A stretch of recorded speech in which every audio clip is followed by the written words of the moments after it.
Poe's Life, a summary provided by the Poe Museum in Richmond, Virginia. The name Poe brings to mind images of murders and madmen, premature burials, and mysterious women who return from the dead. His works have been in print since 1827 and include such literary classics as The Telltale Heart, The Raven, and The Fall of the House of Usher. This versatile writer's oeuvre includes short stories, poetry, a novel, a textbook, a book of scientific theory, and hundreds of essays and book reviews. He is widely acknowledged as the inventor of the modern detective story and an innovator in the science fiction genre, but he made his living as America's first great literary critic and theoretician. Poe's reputation today rests primarily on his tales of terror as well as on his haunting lyric poetry. Just as the bizarre character in Poe's stories have captured the public imagination, so too is Poe himself. He is seen as a morbid, mysterious figure lurking in the shadows of moonlit cemeteries or crumbling castles. This is the Poe of legend, but much of what we know about Poe is wrong, the product of a biography written by one of his enemies in an attempt to defame the author's name. The real Poe was born to traveling actors in Boston on January 19, 1809. Edgar was the second of 3 children. His other brother, William Henry Leonard Poe, would also become a poet before his early death, and Poe's sister Rosalie Poe would grow up to teach penmanship at a Richmond girls' school. Within 3 years of Poe's birth, both of his parents had died, and he was taken in by the wealthy tobacco merchant John Allen and his wife Frances Valentine Allen in Richmond, Virginia, while Poe's siblings went to live with other families. Mr. Allen would rear Poe to be a businessman and Virginia gentleman, but Poe had dreams of being a writer in emulation of his childhood hero, the British poet Lord Byron. Early poetic verses found written in a young Poe's handwriting on the backs of Allen's ledger sheets revealed how little interest Poe had in the tobacco business. By the age of 13, Poe had compiled enough poetry to publish a book, but his headmaster advised Allen against allowing this. Poe moved to Philadelphia in 1838 and wrote for a number of different magazines. He served as editor of Burton's and then Graham's magazines, while continuing to sell articles to Alexander's Weekly Messenger and other journals. In spite of his growing fame, Poe was still barely able to make a living. For the publication of his first book of short stories, Tales of the Grotesque and Arabesque, he was only paid with 25 free copies of his book. He would soon become champion for the cause of higher wages for writers as well as for an international copyright law.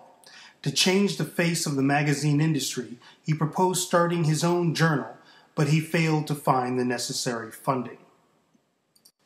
Always in search of better opportunities, Poe moved to New York in 1844 and introduced himself to the city by perpetrating a hoax. His news story of a balloon trip across the ocean caused a sensation, and the public rushed to read everything about it, until Poe revealed that he had fooled them all. The January 1845 publication of The Raven made Poe a household name. He was now famous enough to draw large crowds to his lectures, and he was beginning to demand better pay for his work. He published 2 books that year, and briefly lived his dream of running his own magazine when he bought out the owners of the Broadway Journal. The failure of the venture, his wife's deteriorating health, and rumors spreading about Poe's relationship with a married woman drove him out of the city in 1846. At this time, he moved to a tiny cottage in the country. It was there in the winter of 1847 that his wife Virginia died at the age of 24. Poe was devastated and was unable to write for months. His critics assumed he would soon be dead. They were right. Poe only lived another 2 years and spent much of that time traveling from one city to the next, giving lectures and finding backers for his latest proposed magazine project, to be called The Stylus. While on lecture tour in Lowell, Massachusetts, Poe met and befriended Nancy Richmond. His idealized and platonic love of her inspired some of his greatest poetry, including for Annie. Since she remained married and unattainable, Poe attempted to marry the poetress Sarah Helen Whitman in Providence, but the engagement lasted only about 1 month. In Richmond, he found his first fiancée, Elmira Royster Shelton, was now a widow, so began to court her again. Before he left Richmond on a trip to Philadelphia, he considered himself engaged to her, and her letters from the time implied that she felt the same way. On the way to Philadelphia, Poe stopped in Baltimore and disappeared for 5 days. He was found in the bar room of a public house that was being used as a polling place for an election. The magazine editor Joseph Snodgrass sent Poe to Washington College Hospital, where Poe spent the last days of his life far from home and surrounded by strangers. Neither Poe's mother-in-law nor his fiancée knew what had become of him until they read about it in the newspapers. Poe died on October 7, 1849, at the age of 40. The exact cause of Poe's death remains a mystery. Days after Poe's death, his literary rival Rufus Griswold wrote a libelous obituary of the author in a misguided attempt at revenge for some of the offensive things that Poe had said and written about him. Griswold followed the obituary with a memoir in which he portrayed Poe as a drunken, womanizing madman with no morals and no friends.